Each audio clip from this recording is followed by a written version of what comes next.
karena sebagai warga jemaat kita diberi ketambahan usia, setahun usia dalam perjalanan pelayanan dan kesaksian kita di Jemaat GKI Fata Malanu, sehingga di saat ini usia kita berusia berapa tahun? 39 tahun. Mari kita berikan sorak-sorai bagi Tuhan.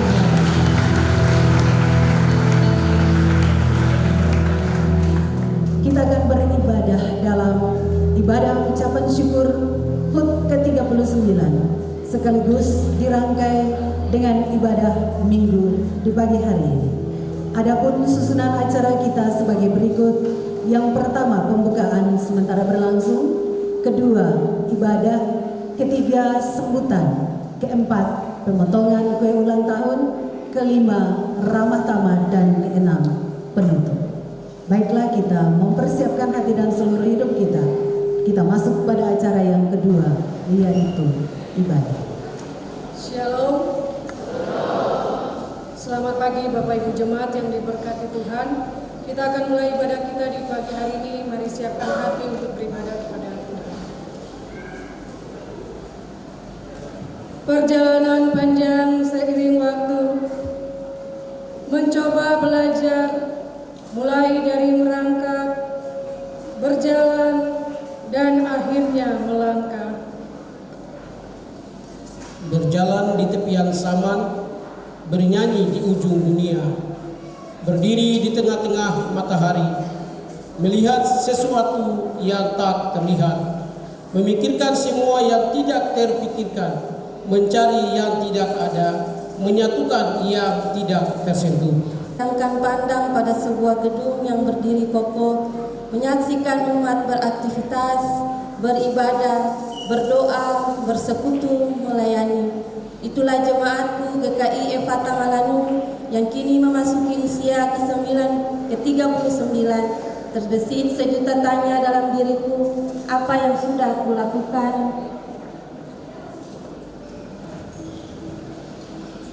Kau tak perlu jadi Musa untuk mengubah lagu penyembahan. Kau tak perlu bisa berbahasa roh untuk berbicara denganku. Kau perlu jadi song leader untuk memujiku. Kau tak perlu jadi pendeta untuk memberitakan Injil. Tak perlu kudus agar namamu terpatri di ingatan umat. Menulislah lewat penamu, bernyanyilah dengan hatimu. Kabarkanlah Injil dengan tinta emasmu, setialah dengan ucapan. Jadilah kudus dalam keseharian, niscaya aku akan memenuhi hari-harimu. Karena jiwamu lebih berharga daripada ribuan persembahan yang terlihat. Biarlah apa yang kau punya, talenta untuk seiring denganku, tetaplah menggores pena tentang janjiku. Seperti aku juga menuliskan namamu di kitab kehidupan. Jemaat mari puji Tuhan dengan pujian yang mengatakan hari-hari hidup. Oh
Saya akan membaca firman Tuhan dari Daniel 2 ayat 1 sampai dengan ayatnya yang ke-49. Daniel pasal 2 seluruh pasal.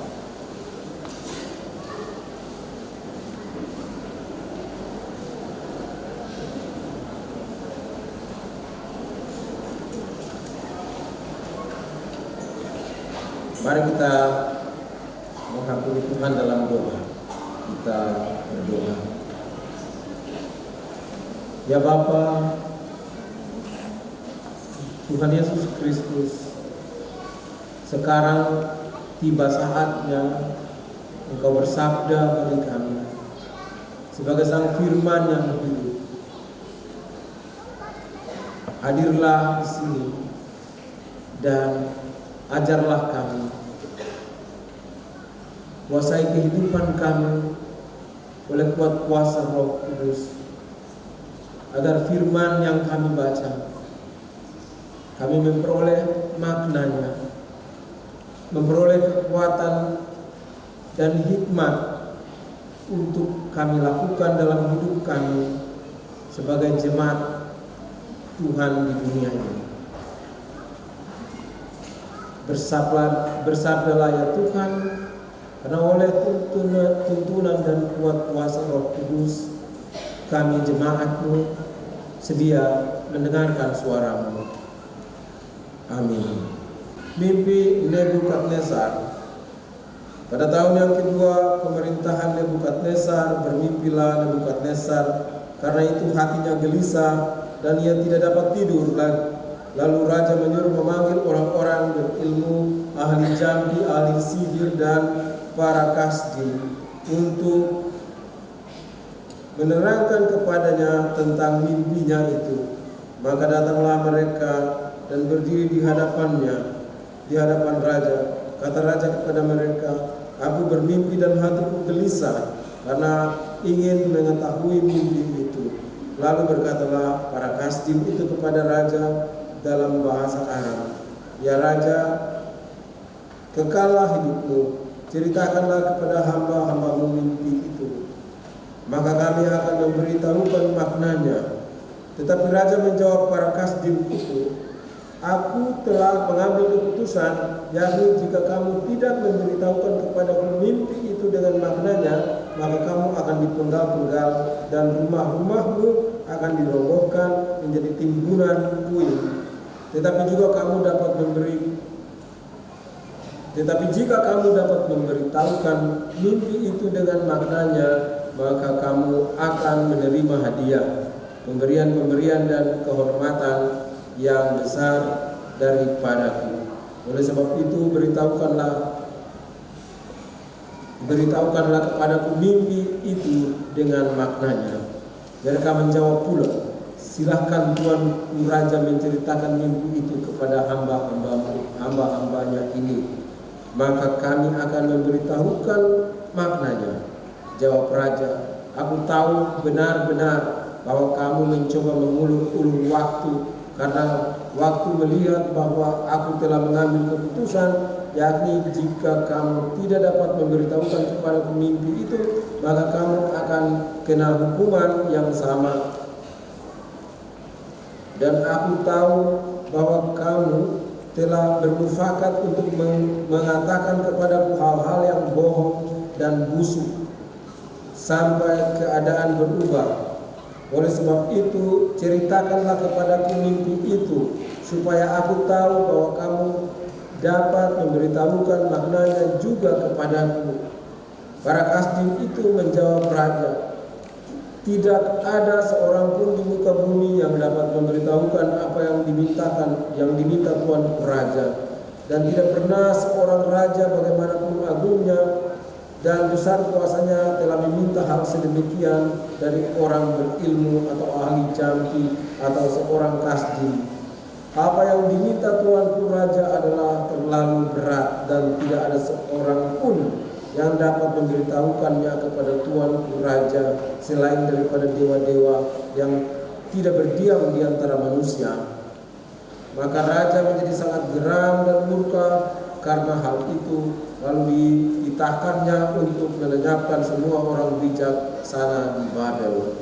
Ketika titah itu dikeluarkan supaya orang-orang bijaksana dibunuh, maka Daniel dan teman-temannya pun terancam akan dibunuh.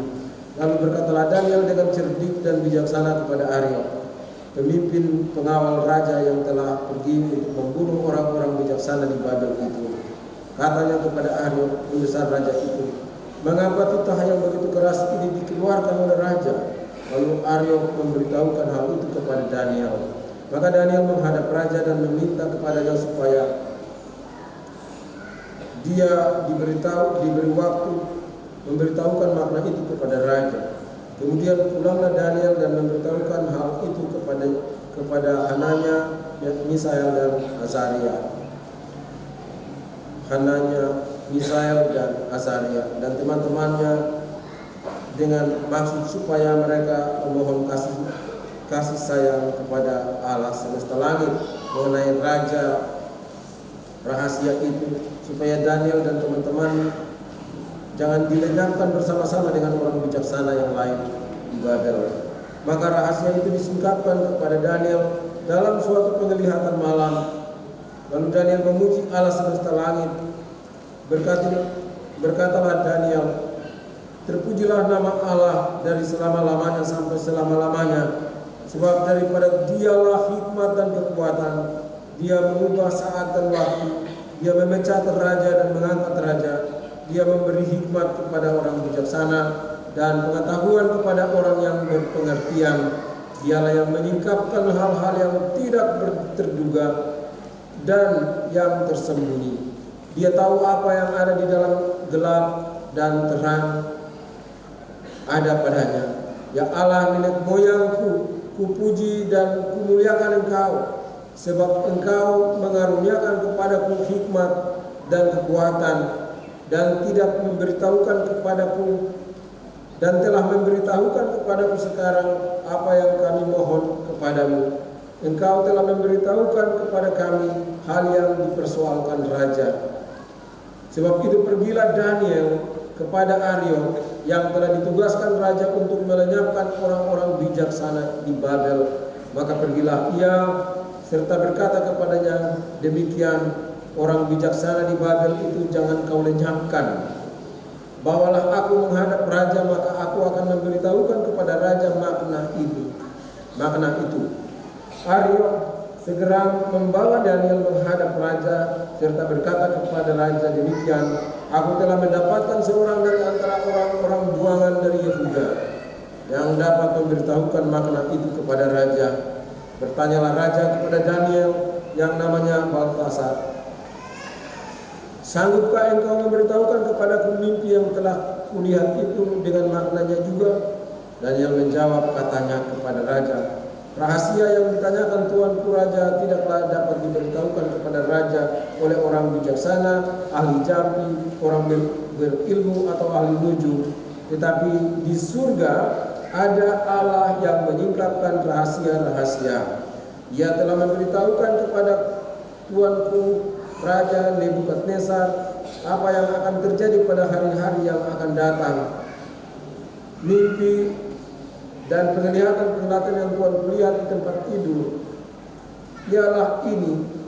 Sedang tuanku ada di tempat tidur, maka tuanku raja timbul pada tuanku pikiran-pikiran tentang apa yang akan terjadi di kemudian hari.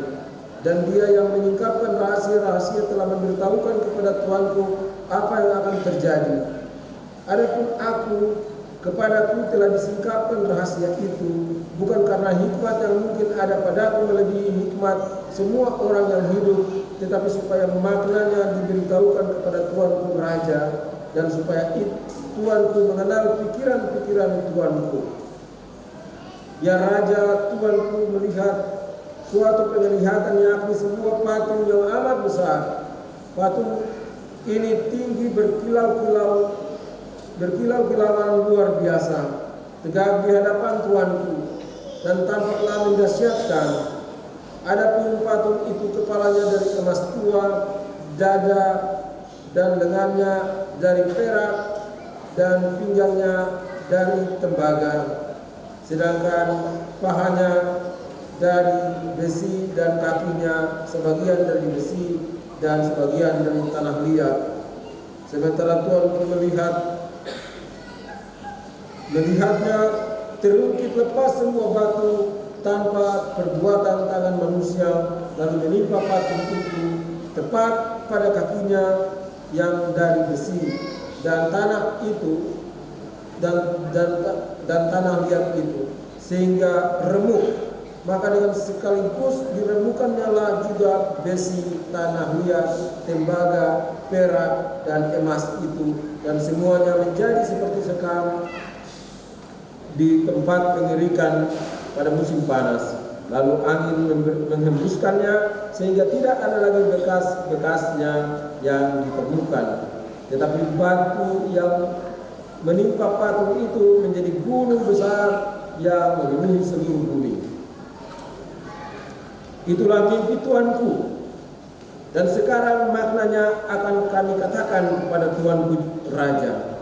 Ya Tuanku Raja, Raja segala raja, yang kepadanya oleh Allah semesta langit telah diberikan kerajaan, kekuasaan, kekuatan, dan kemuliaan, dan ke dalam tangannya telah diserahkannya anak-anak manusia dimanapun mereka berada, binatang-binatang di padang dan burung-burung di udara, dan yang membuatnya menjadi kuasa atas semuanya itu. Tuankulah kepala yang dari emas itu. Tetapi sesudah Tuanku akan muncul suatu kerajaan lain yang kurang besar dari kerajaan Tuanku.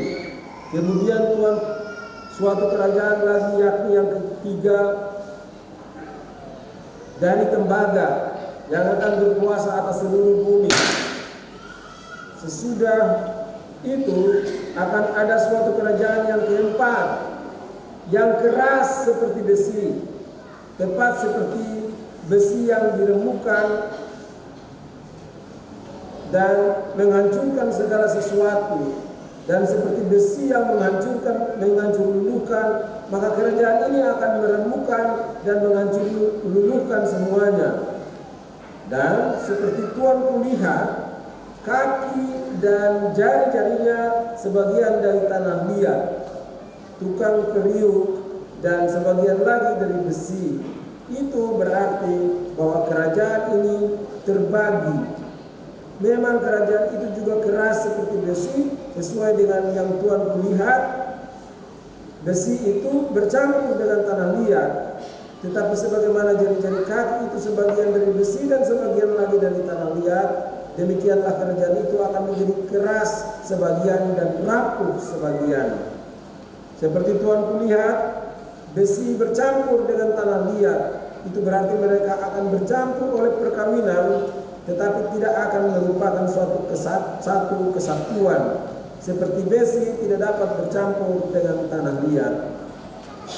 Tetapi pada zaman raja-raja, Allah semesta langit akan mendirikan suatu kerajaan yang tidak akan binasa sampai selama-lamanya, dan kekuasaan tidak akan beralih lagi kepada bangsa lain. Kerajaan itu akan meremukkan segala kerajaan dan menghabisinya, tetapi kerajaan itu sendiri akan tetap untuk selama-lamanya. Tepat seperti yang Tuanku lihat, bahwa tanpa perbuatan tangan manusia semua batu terungkit lepas dari gunung dan meremukkan besi, tembaga, tanah liat, perak, dan emas itu. Allah yang Maha Besar telah memberitahukan kepada Tuanku Raja apa yang akan terjadi di kemudian hari. Mimpi itu adalah benar dan maknanya dapat dipercaya. Lalu sujudlah Raja Nebukadnezar serta menyembah Daniel. Juga dititahkannya mempersembahkan korban dan bau-bauan kepadanya. Berkatalah Raja kepada Daniel, sesungguhnya lah Allahmu itu Allah yang mengatasi segala Allah, dan yang berkuasa atas segala raja, dan yang mengungkapkan rahasia-rahasia, sebab engkau telah dapat mengungkapkan rahasia itu. Lalu Raja memuliakan Daniel, dianugerahinya lah dengan banyak pemberian yang besar. dan dibuatnya dia menjadi penguasa atas seluruh penguasa dan dibuatnya dia menjadi penguasa atas seluruh wilayah Babel dan menjadi kepala semua orang bijaksana di Babel. Atas permintaan Daniel, raja menyerahkan pemerintahan wilayah Babel itu kepada Sadrak, Mesak, dan Abednego, sedangkan Daniel sendiri tinggal di istana raja. Sampai demikian jauh pembacaan Alkitab. Terpujilah Kristus, firman yang hidup ini dan sepanjang masa.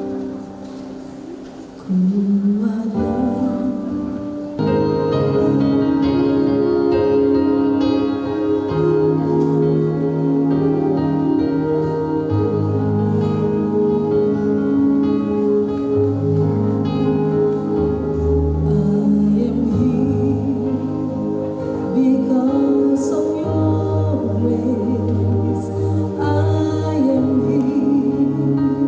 Because of your love, Lord Jesus, I am so thankful. Your grace abounds to me. Thank you, Jesus.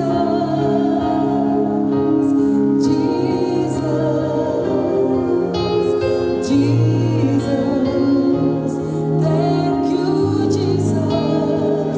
It's of your grace that you will afraid. Tomorrow I will pray your name. Terima kasih, Yesus. Yesus, terima kasih karena anugerah-Mu buat hidupku sekarang. Ku kan memuji-Mu selamanya karena anugerah-Mu buat hidupku sekarang. Ku kan memuji-Mu selamanya.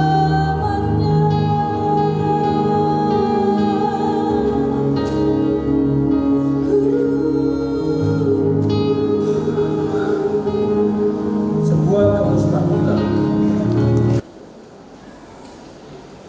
Ayat 1 sampai 12 membicarakan sebuah kemustahilan. Kita tahu itu, mengartikan mimpi itu wajar, tetapi menceritakan mimpi orang lain itu kan tidak mungkin.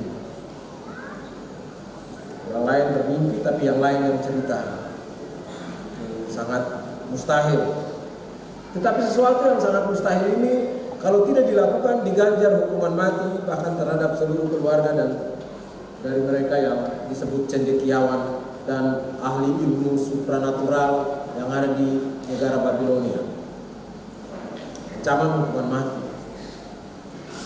Diancam hukuman mati untuk melakukan sebuah tugas yang mustahil.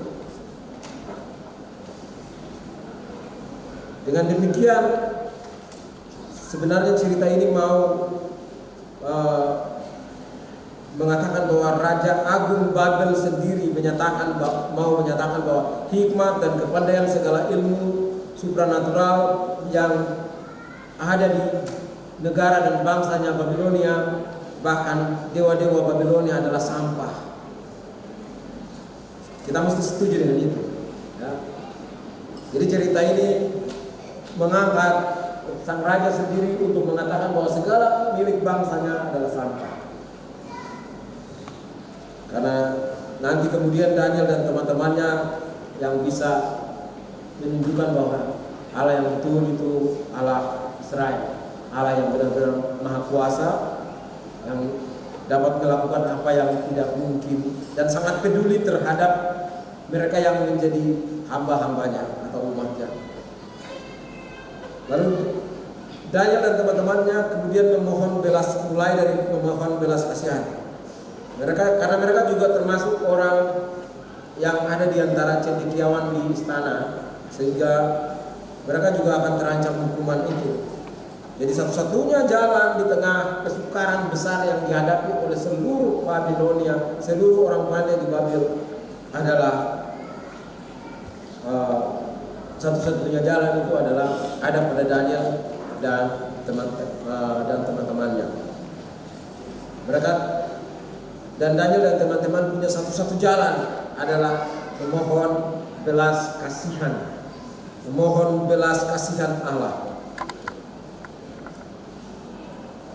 Bacaan itu kemudian berlanjut lagi membawa kita sampai ke ayat 19-23, yaitu untuk mengatakan satu hal, tidak ada yang mustahil bagi Allah. Tuhan mampu menyingkapkan mimpi Nebukadnezar kepada Daniel. Daniel memuji Allah Israel karena menjawab permohonan Daniel. Ya. Hal ini sekaligus menunjukkan bahwa Allah Israel satu-satunya Allah yang benar dan berkuasa serta peduli pada umatnya. Lalu kita dapatkan lagi sebuah bagian yang berisi penyelamatan nyawa. Itu di ayat 25 dan 23. Daniel menyelamatkan nyawa para orang pandai di Babel. Ia meminta pembatalan hukuman mati kepada Arioch, kepala pelaksana eksekusi. Kemudian dan sesudah itu Arioch membawa Daniel menghadap raja. Dan bagaimana Daniel di hadapan raja? Pertama, Daniel tidak menganggap dirinya sebagai orang yang mampu atau lebih baik daripada para ahli di Babilonia, tapi menyatakan pengakuannya bahwa Allah Israel saja, Allah nenek moyangnya saja, sebagai satu-satunya Tuhan yang sanggup membongkar kemustahilan itu, dan berbelas kasihan kepada Daniel dengan memberitahukan rahasia itu kepadanya. Dia tidak bilang dia pintar, dia tidak mau mengatakan dia berhikmat, tetapi dia bilang Allah di surga, Tuhan Allah nenek moyang. Nah, hal yang kedua, dan sekali lagi hal ini adalah bukti bahwa Tuhan itu benar-benar Allah, ada. Dia adalah Allah yang maha kuasa dan peduli pada hamba-hambanya. Allah itu ada, maha kuasa dan peduli pada hamba-hambanya. Yang lain sebenarnya tidak ada, kalau ada pun tidak peduli kepada umatnya, karena mereka tidak mampu memenuhi tantangan yang diberikan oleh Raja Nebukadnezar. Tidak ada satu dewa pun yang bisa menjawab dan menolong para pengikutnya itu. Tidak ada satu dewa pun. Jadi mereka kita anggap tidak ada. Hal yang berikut dari situ adalah Daniel menerangkan tujuan mimpi itu, yakni Tuhan memberi mimpi itu supaya raja mengenal pikiran-pikirannya yang telah menggelisahkan hatinya, ya, tentang masa depan. Karena pada umumnya para raja itu akan memikirkan kelanjutan kerajaannya dan bagaimana kelanjutan dinastinya. Itu yang selalu menjadi beban pikiran para pembesar, para raja. Ya. Mereka akan berpikir tentang dua hal itu. Bagaimana kelanjutan negaranya, bangsanya, kerajaannya, dan bagaimana kelanjutan kekuasaan atau kekuasaan dinasti keluarganya. Dan itu ada di Indonesia. Mulai Soekarno harus diikuti oleh Megawati.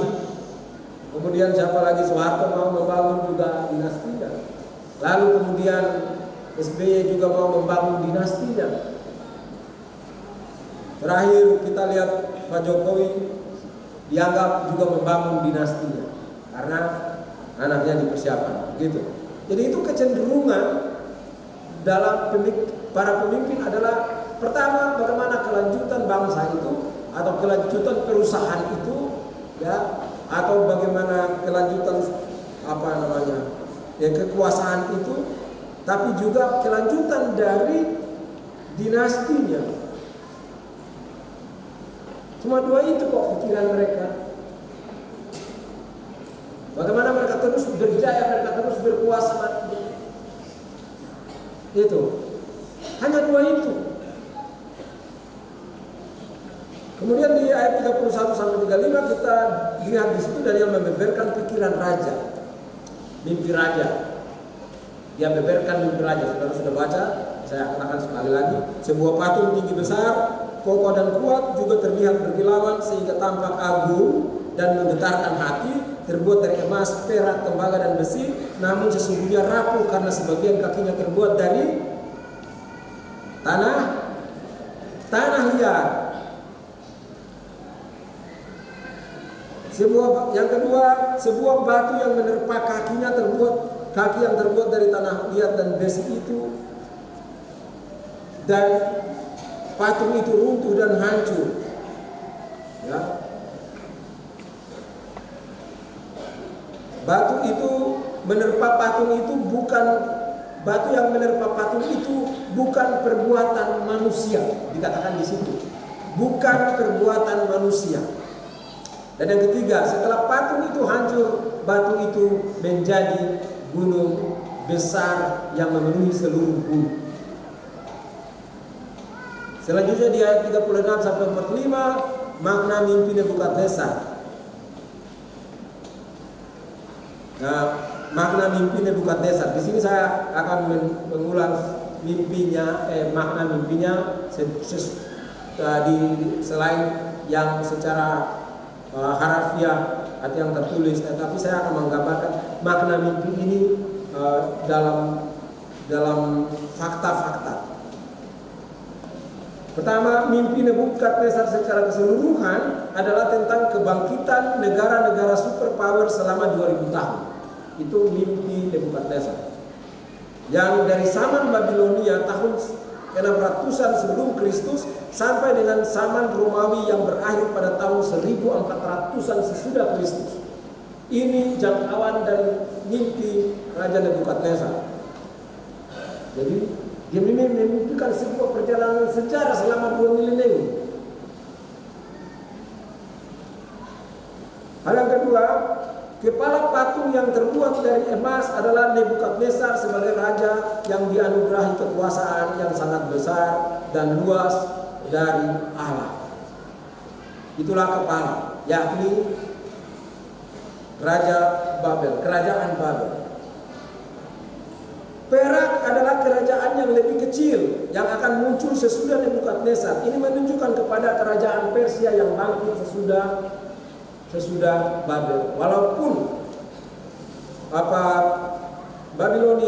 Persia muncul sesudah Babel, tetapi dia tidak sehebat, tidak sebesar wilayah kekuasaan Babel. Nah,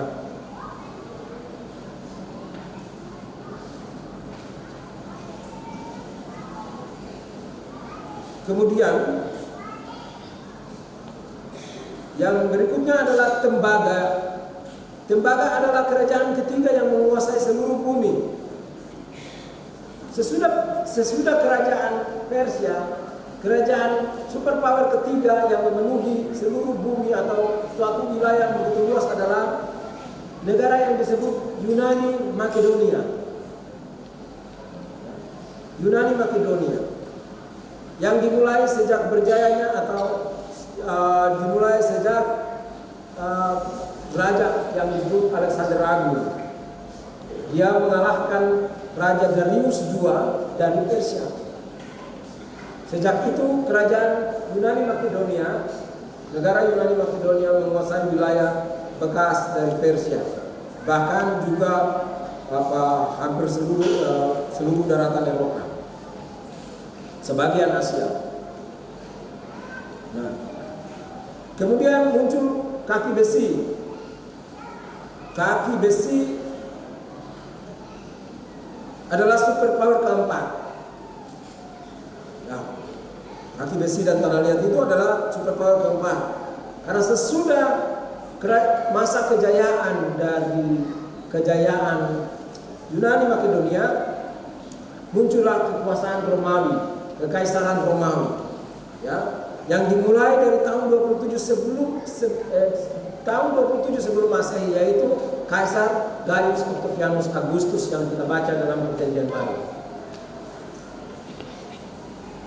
Nah, dialah yang pertama disebut sang kaisar. kerajaan ini atau negara ini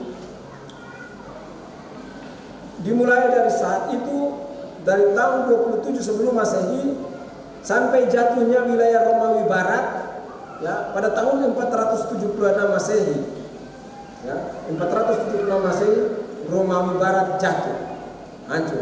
Tetapi wilayah Romawi Timur atau Konstantinopel terus berlangsung berdiri jaya dan baru ditumbangkan pada zaman pemerintahan Konstantinus 11 dan ia ditaklukkan oleh kerajaan Ottoman di bawah pimpinan Mehmed II pada tahun 1453. Saudara bayangkan, ini cerita panjang ya, dari 600 tahun, 6 abad sebelum Kristus sampai tahun 1453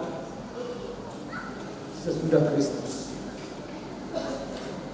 Lalu di situ ada dibicarakan tentang perkawinan campur yang disebutkan dalam kerajaan keempat. Bukan dalam artian harafiah perkawinan campur ya, bukan dalam artian harafiah. Karena dalam semua kerajaan besar ya terjadi perkawinan campur antar suku, bangsa dan ras, namun yang dimaksud adalah percampuran kebudayaan antar bangsa-bangsa, baik seni, agama, filsafat dan ilmu pengetahuan juga teknologi mulai berkembang dalam percampuran-percampuran. Nah, mulai dari zaman Yunani Makedonia sampai zaman Romawi yang dikenal dengan satu kebudayaan yang disebut Helenisme. Masa kebudayaan Helenisme itu berlangsung dari zaman Yunani Makedonia karena perluasan wilayah yang begitu besar oleh Alexander Agung sehingga membawa sebuah kebudayaan, membentuk sebuah kebudayaan yang dimotori oleh kebudayaan Yunani dan dicampurkan dengan kebudayaan dari berbagai bangsa-bangsa di sekitar di wilayah kekuasaan Yunani Makedonia yang kemudian dilanjutkan lagi oleh budaya dari bersama-sama dengan kekuasaan Romawi. Nah, inilah yang hasil dari perkawinan campur yang kemudian diistilahkan dengan kebudayaan Helenisme atau pemahaman Helenisme. Nah, sampai kapan Helenisme ini berakhir? Helenisme itu kemudian mencapai puncak itu pada zaman yang disebut dengan zaman Renaissance. Saudara-saudara yang anak-anak yang belajar sejarah akan pernah bertemu dengan istilah ini, zaman Renaissance, yang dimulai dari abad ke-14 sampai dengan abad 17. Jadi dari segi aspek budaya, mimpi Nebukadnezar berjalan terus. Bahkan pengaruh Renaissance itu sampai sekarang masih ada. Nah, kerajaan kelima,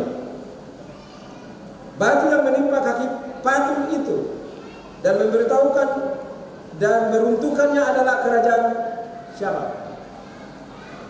Kerajaan Yesus Kristus. Itulah kerajaan kelima. Sebagaimana firman-Nya dalam Matius 20 ayat 17 dan 18, batu yang dibuang oleh tukang-tukang bangunan telah menjadi batu penjuru. Barang siapa jatuh ke atas batu itu ia akan hancur, dan barang siapa ditimpa batu itu ia akan renuh. Itu artinya kerajaan Kristus yang bekerja sebelum Yesus lahir, ya, sebelum Yesus lahir, kerajaan Kristus ini dia sudah bekerja. Allah sudah bekerja bahkan pada saat dunia diciptakan. Ya. Kerajaan Kristus sudah bekerja sebelum Kristus lahir. Ya. Menghancurkan Babel, menghancurkan Persia, menghancurkan Yunani Makedonia, dan menghancurkan Romawi, dan menghancurkan terus kekuasaan dunia dari waktu ke waktu sampai sekarang ini. Tidak ada yang akan bertahan di hadapan Kristus. Anda mau aminkan atau tidak? Aminkan tidak? Indonesia bisa bertahan di hadapan Kristus? Anda berani bilang? Takut? Di hadapan Kristus Indonesia pun akan menang. Negara besar seperti Uni Soviet sudah tenggelam, jatuh muslim.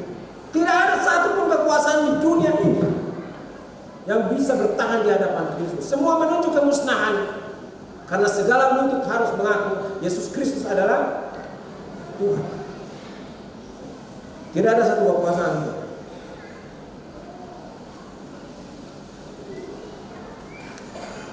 Nebukadnezar takluk kepada Allah Daniel. Saudara, kekuasaan Nebukadnezar besar sekali. Tapi ia takluk kepada Allah Daniel. Ia sujud menyembah Daniel dan mengaku kemahakuasaan Allahnya Daniel. Daniel diperlakukan seperti dewa, mendapatkan persembahan korban dan bau-bauan. Itu sebagai bukti ketaklukan sang Maharaja Agung Nebukadnezar II kepada Allah Israel. Ia memuliakan Daniel dengan pemberian harta, benda dan jabatan kepada sebagai kepala atas pemerintahan dan segala orang pandai di Babilonia. Dan yang berikut, ia memenuhi pemerintahan dan permintaan Daniel sehingga ketiga temannya yaitu Sadrak, Mesak dan Abednego menjadi kepala-kepala wilayah. Bagaimana kita sebagaimana kata malaikat kepada Maria, jadi tidak ada yang mustahil bagi Allah. Elizabeth mengandung di masa tua dan melahirkan Yohanes Pembaptis, dan Maria pun sebagai gadis perawan mengandung dan melahirkan Yesus. Tidak ada, kata malaikat, sebab tidak ada yang mustahil bagi Allah. Fakta ini tidak dapat dijelaskan oleh ilmu pengetahuan. Sains tidak bisa menjelaskannya. Teknologi dan sains tidak bisa menjelaskannya. Fakta ini, tapi kenyataannya ada dalam sejarah. Ada Yesus, dan sejarah mengakui itu. Fakta ini tidak bisa dijelaskan. Fakta di mana munculnya kekuatan-kekuatan superpower dari zaman Babel yang tadi kita bahas itu terjadi dalam sejarah. Bagaimana itu dikatakan, ya, itu difirmankan oleh Tuhan sebelum kebangkitan dari kerajaan. Apakah ilmu pengetahuan sains teknologi kita bisa memprediksi bangkitnya bangsa-bangsa yang hebat di masa depan? Tidak ada. Tetapi hikmat Allah yang diberikannya kepada hambanya Daniel sanggup melakukan hal itu untuk menjelaskan kepada sebuah sejarah yang panjang dari 6 abad sebelum Kristus sampai dengan 1400 tahun sesudah Kristus. Bahkan dia membicarakan sebuah kekuatan kerajaan yang berkembang dari sejak kelahiran Kristus sampai hari ini dan akan terus berjalan sampai ke masa depan. Ini kenyataan. Hari ini saudara ada sebagai bagian dari kerajaan kelima. Sebagaimana mimpi kerajaan Nebukadnezar dan penjelasan dari Daniel. Fakta. Apakah sains, teknologi, orang pandai mana yang bisa menjelaskan semua kebenaran ini? Anda punya profesor, perguruan tinggi mana yang bisa mengatakannya? Tidak ada. Alkitab selalu dihina, dilecehkan oleh orang-orang pandai, ya, kaum ateis, saintisme. Mereka melecehkan. Dan fakta-fakta yang dibeberkan Alkitab tidak bisa diganggu juga. Kebenaran Alkitab dengan data historisnya lebih kuat dari sejarah apapun di dunia yang ditinggalkan di dunia dari masa dahulu. Hanya kebenaran Alkitab yang memiliki data paling otentik. Ya, kamu cuma dengar tentang Gajah Mada dengan sekian ini. Kamu cuma dengar tentang kerajaan Majapahit dengan sebuah tanda itu. Ya, dengar tentang tokoh-tokoh hebat dunia yang sepakal. Alkitab itu punya naskah ribuan tulisan tangan kuno. Itu bukti-bukti otentik yang dekat dengan peristiwanya. Tapi dunia sengaja menolak itu bukan sebagai fakta dan mengatakan itu mitos. Mereka sedang berusaha menyesatkan umat Tuhan. Mereka ingin menampilkan sebuah kebohongan besar. Tetapi kerajaan Kristus terus berjalan dengan kebenaran hikmat Allah maupun fakta-fakta yang ditinggalkan dalam sejarah kehidupan dunia sejak awal sampai hari ini dan sampai masa depan. Tidak ada yang bisa menggugatnya. Tapi mereka terus mengkampanyekan kebohongan-kebohongan supaya nama Kristus itu tidak muncul sebagai yang hebat, yang kuat, dan gereja dianggap sebagai kesesatan berpikir. Kesesatan berpikir. Ini yang terjadi, saudara-saudara. Jadi anak-anak boleh sekolah tambah hari tambah pintar, tapi jangan pernah lepas apa yang menjadi imanmu. Jangan pernah lepas Tuhanmu. Karena dia adalah hikmat, kebenaran, dan kekuatan yang tidak terbantahkan dan yang telah membuktikan dirinya dalam sepanjang sejarah kehidupan manusia. Tidak ada yang mustahil bagi Allah. Demikian Daniel pengalaman itu. Nah, saudara-saudara, hikmat Allah harus menjadi andalan kita dalam menghadapi segala permasalahan yang kita. Masalah kita kecil. Saudara punya persoalan, punya problem rumah tangga, punya persoalan dalam hal ekonomi, atau apapun itu. Persoalan kita kecil. Hikmat Allah harus menjadi andalan kita. Dia telah menyingkap perkara-perkara besar. Dia telah memberi jalan keluar, ide-ide hebat, brilian, ya, membuat Anda juga akan mendapatkan ide-ide baru bagaimana mengatasi masalah saudara. Itu tergantung apakah Anda atau saudara-saudara menyandarkan dirimu kepada hikmat Allah. Orang percaya juga tidak boleh terlalu bergantung pada hikmat dunia. Ingat kata Rasul Paulus dalam 1 Korintus 1 ayat 19 dan 20. Karena ada tertulis, aku akan membinasakan hikmat orang-orang berhikmat dan kearifan orang-orang bijak akan kulenyapkan. Di manakah orang berhikmat, di manakah ahli Taurat, di manakah perbantahan dari pembantah-pembantah dari dunia ini? Bukankah Allah telah membuat hikmat dunia ini menjadi kebodohan? Ini dikatakan oleh pemazmur jauh lebih tua dari zaman Babilonia, dan ucapan ini kemudian hari terbukti ketika pertanyaan Nebukadnezar tentang mimpinya yang menjatuhkan seluruh orang berhikmat di Babilonia dan wilayah seluruh. Tapi kemudian ini akan terus. Jadi Tuhan Rasul Paulus mengangkat ini kembali untuk mengingatkan kita, ya. Kamu akan memasuki dunia dengan begitu banyak pengetahuan, sains, teknologi, banyak profesor, guru dan sebagainya. Tapi jangan pernah lepas bahwa mereka itu adalah orang-orang berhikmat yang tidak sehebat apa yang saudara punya. Mereka tidak sehebat Kristus yang Anda punya. Nah, itu yang terjadi. Dan kemudian harus menjadi andalan kita. Ya, anak-anak ingat sekali. Belajarlah tinggi-tinggi, tapi jangan pernah melepaskan sumber hikmat ini. Kalau saudara melepaskannya, anak melepaskannya, kalian rugi, tidak mendapatkan sesuatu yang hebat. Karena dia mampu menolong kita untuk membuka pikiran kita untuk mengetahui hal-hal yang besar, menciptakan hal-hal besar.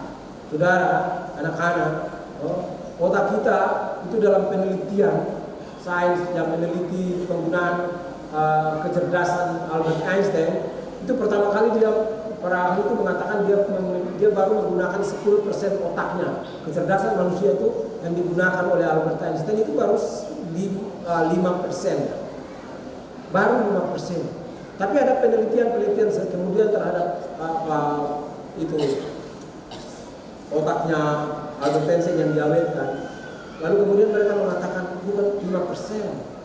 Dia kasih turun sampai 1, bahkan 0,1. Artinya ada 5% aja udah terlalu banyak. Artinya ada begitu banyak kapasitas kerja otak kita yang belum kita gunakan. Ada begitu kapasitas otak kita yang belum kita gunakan. Nah, ini mengatakan bahwa kejatuhan manusia ke dalam dosa itu benar-benar meruntuhkan seluruh kemampuannya. Jadi jangan pernah percaya bahwa Anda sudah pintar sekarang, sebab masih ada kapasitas besar otak yang masih belum terpakai. Begitu. Rani mengatakan setiap orang memiliki di otak kita ini adalah angkasa luar, ya, alam semesta sebesar 5 kilo otak kita. Atau mereka juga mengatakan secara matematis bisa menghitung bahwa setiap orang memiliki pada dirinya 500 buah komputer di kepalanya. Ya. Yang kita gunakan baru dan 500 buah komputer ini dia itu mampu kita membangun koneksi-koneksi yang membuat manusia itu benar-benar menjadi sangat cerdas dan sangat kreatif. Nah, siapa yang bisa menolong kita untuk memiliki hikmat sehebat ini atau memiliki kepandaian masa depan yang hebat untuk membuat lompatan-lompatan besar dalam peradaban dunia? Kita punya Kristus yang mampu menolong kita, ya, membuat kita mampu. Sebab Allah, Alkitab bilang, tetapi siapakah manusia itu sehingga engkau menindahkannya? Tetapi engkau telah menjadikannya atau membuatnya hampir sama seperti Allah. Mazmur 8:6. Hampir sama seperti Allah. Jadi kita memiliki kecerdasan yang hampir sama seperti Allah. Karena dia adalah Bapa kita. Dia bukan cuma sekedar pencipta, tapi Allah itu Bapa kita. Masakan dia menginginkan anak-anaknya menjadi orang-orang yang bodoh. Jadi kecerdasan kita mengikuti kecerdasan Allah kita. Kecerdasan kita mengikuti kecerdasan Tuhan kita. Tapi kita belum mencapai maksimal itu karena kita dunia yang menjatuhkan kita semua dalam dosa. Saudara-saudara, peluang besar rahasia ini dibuka supaya kita memiliki generasi hebat masa depan di Jumat ini. Ketika mereka mulai menyandarkan diri kepada sumber hikmat itu, untuk memfungsikan lagi sekian juta sel di kepalanya supaya mereka melakukan menjadi lebih cerdas dan lebih kreatif. Nah, bagaimana supaya kita memiliki hikmat Allah dan kekuatan Allah itu? Bagaimana caranya? Ya, Rasul Paulus berkata dalam 1 Korintus 1, tetapi untuk mereka yang dipanggil baik orang Yahudi maupun orang bukan Yahudi, Kristus adalah kekuatan Allah dan hikmat Allah. Dengan demikian, siapa memiliki Kristus, dia memiliki hikmat dan kekuatan Allah. Bergaullah dengan Kristus. Bertemanlah dengan dia. Itulah hikmat dan kekuatan Allah.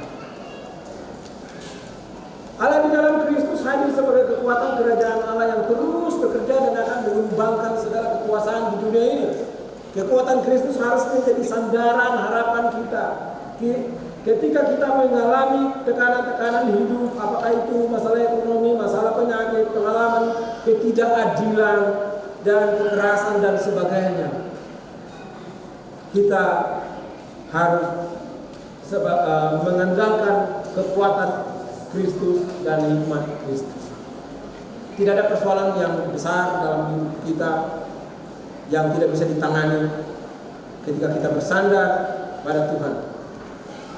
Sebagai orang Kristen di tengah kehidupan berbangsa dan bernegara, kita baru melewati pemilihan kepala negara, ya, anggota legislatif, dan sedang memasuki masa pemilihan kepala daerah, baik provinsi maupun kabupaten dan kota.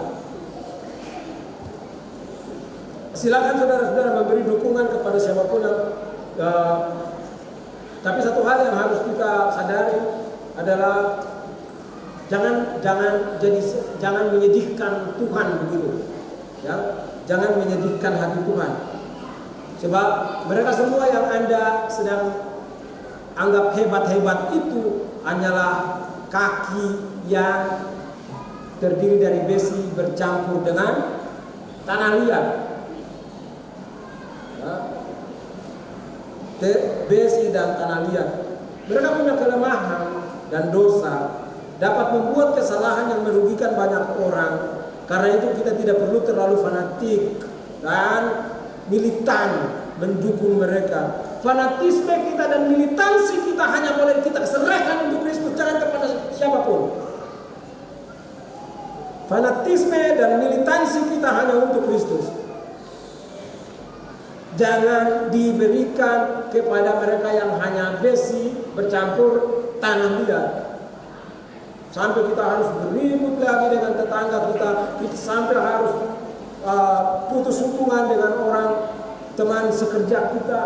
Bahkan di dalam satu gereja itu orang baku lewat seperti tidak baku kenal. Bahkan ada lagi yang pindah gereja gara-gara itu terjadi. Fanatisme dan militansi kita berikan kepada tanah liat untuk apa? Sampai kita mengorbankan banyak hal baik dalam hidup kita. Berikanlah fanatismemu dan militansimu pada pekerjaan Tuhan. Hikmat Allah adalah kebenaran yang terbukti dalam sejarah, saudara-saudara.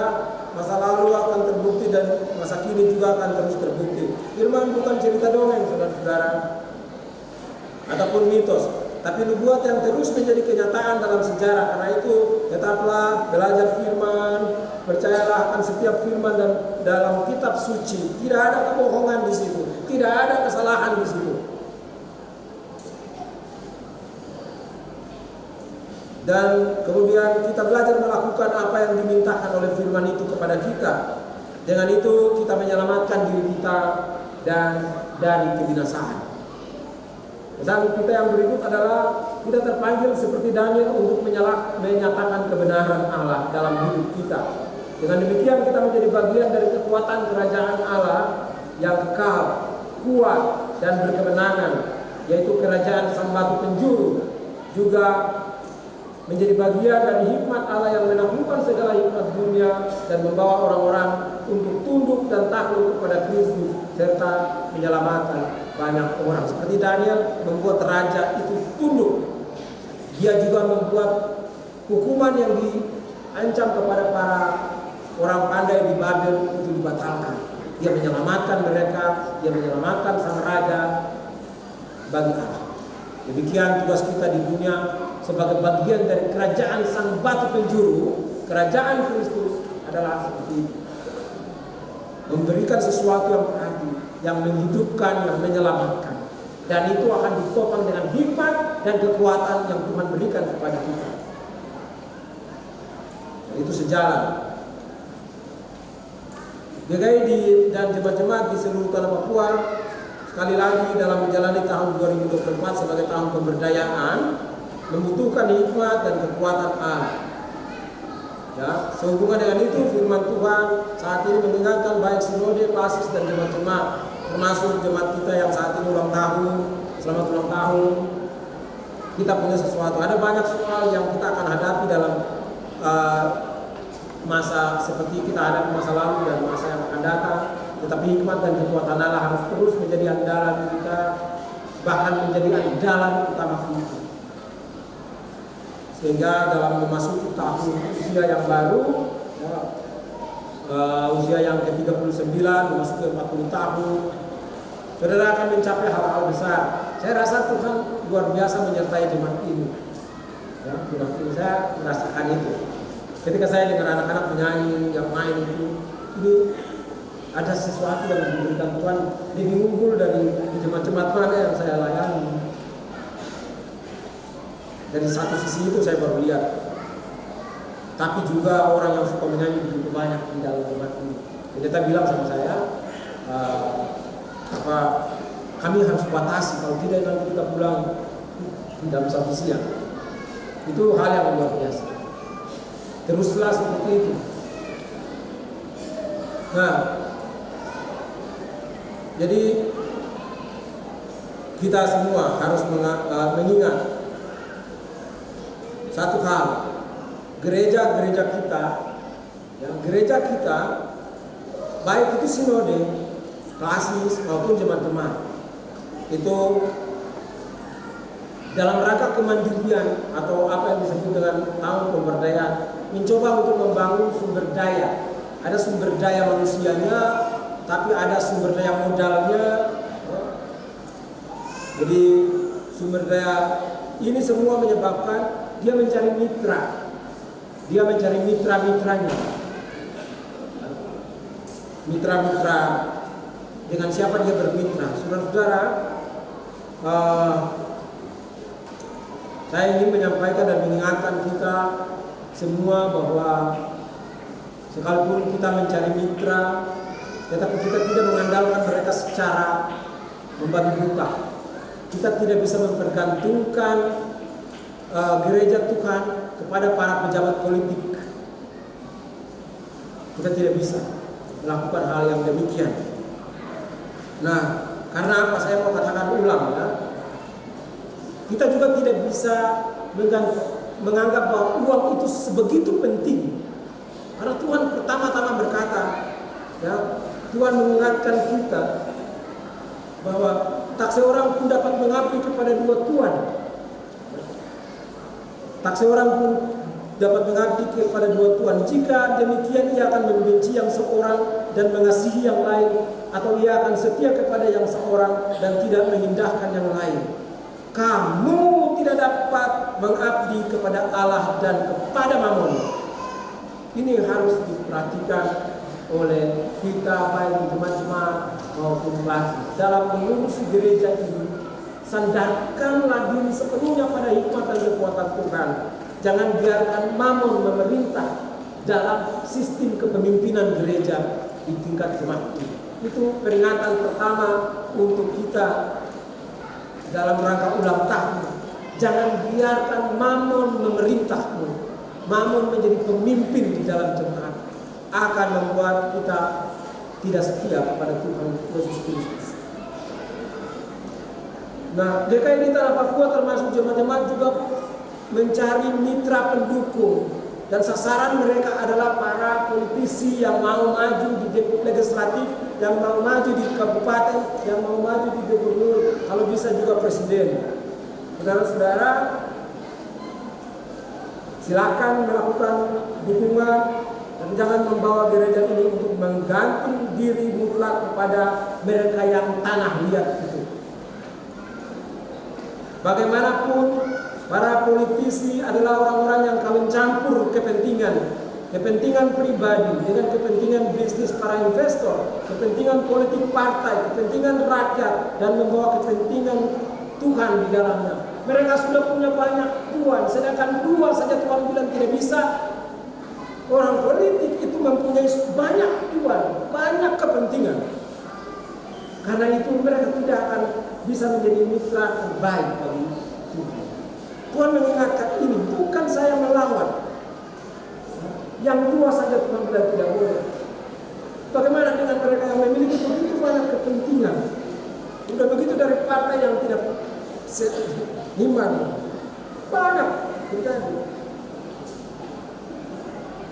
Karena itu kita tidak bisa mengandalkan, tapi kita bisa minta kepada Tuhan, berikan kami pemimpin yang baik di antara yang jelek-jelek ini. Saya ingin menceritakan satu kisah yang terjadi pada perang di Timur Tengah. Ini kenyataan fakta. Waktu Inggris berhadapan dengan kekuatan gabungan Jerman Italia di Mesir, Inggris terus mengalami kekalahan besar. Kekalahan demi kekalahan terjadi, dan keadaan itu membuat semangat para prajurit terus menurun. Tapi semuanya disebabkan oleh para perwira yang korup. Mereka makan enak, mendapatkan air yang cukup, bahkan minum minuman keras, sedangkan para prajurit di barak-barak mereka itu sama sekali tidak mendapat layanan yang baik. Mereka harus berhemat 1 kirbat air untuk minum sekaligus untuk mandi. Luar biasa. Keadaan itu membuat mereka mengalami kekalahan, tetapi para perwira tidak sedih, tidak susah, mereka terus menikmati apa yang diberikan oleh negara bagi mereka. Seorang petugas medik, dia prihatin karena merawat terus terlalu banyak orang-orang yang luka-luka dan meninggal. Dia berkata, dia berdoa, Tuhan, berilah kami seorang pemimpin, supaya ketika Engkau memberikan kami kemenangan, namamu dimuliakan. Itu doanya. Dia tidak menyebut berikan kami siapa dia, berikan kami ini, berikan itu. Tapi dia hanya berdoa, berikanlah kami seorang pemimpin yang ketika Engkau memberi kami kemenangan, namamu dimuliakan. Itulah doa. Lalu Inggris mulai tidak lama sesudah dia mendoakan hal itu, komandan atau panglima perang wilayah Timur Tengah mati tertembak. Lalu datanglah seorang senior dari Inggris, seorang jenderal senior untuk memimpin pasukan, tetapi dalam perjalanannya ke sana dia tertembak dengan pesawat. Akhirnya mereka di Inggris bingung, kita kirim siapa lagi? Tidak ada lagi senior, semua sudah bertugas. Yang ada cuma seorang perwira muda, anak seorang pendeta, ya. Pendeta Montgomery yang bekerja sebagai pendeta di Tasmania, selatan Australia. Anak laki-lakinya yang merupakan seorang perwira yang masih junior. Dia tidak dipercaya oleh semua orang, tapi satu-satunya dia yang bisa dikirim. Dan apa yang terjadi ketika dia datang dan memimpin, dia langsung menghukum seluruh perwira yang ada di situ. Membagi makanan yang sama, minuman yang sama, hak-hak yang sama kepada semua prajurit. Lalu dia kemudian memimpin doa begini. Ya, dia memimpin doa begini. Dan dia merencanakan perang penyerangan kepada Inggris dan Jerman dan Italia untuk merebut Kairo. Lalu dia bilang begini. Dia berdoa, dia pimpin rombongan besar itu, pasukan besar itu dia berdoa, Tuhan yang selalu menang dalam segala pertempuran, berikanlah kami kemenangan. Langsung petugas medik itu bilang, ini sudah jawaban doa. Tuhan sudah menjawab. Jadi dia bilang, Tuhan yang selalu menang dalam segala pertempuran, berikanlah kami kemenangan. Dan sejak hari itu Inggris mengalami kemenangan-kemenangan sampai seluruh kawasan Timur Tengah dibersihkan.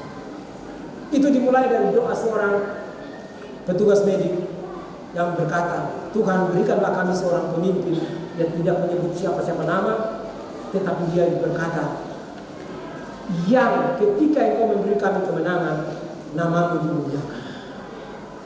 Mari kita jangan mendoakan nama orang, tapi meniru doa ini dengan sungguh-sungguh, supaya walaupun banyak orang ini, banyak kandidat kita ini terbuat dari tanah liat juga, tetapi ada tanah liat terbaik yang Tuhan siapkan karena demi kita, demi rakyat banyak. Karena begitulah mereka, Tuhan akan memberikan kepada kita seorang yang menjadi hambanya, yang bekerja menjadi pemimpin atas nama Tuhan. Semoga Tuhan menolong saudara-saudara kita semua dalam menjalankan tugas kita di dunia. Amin.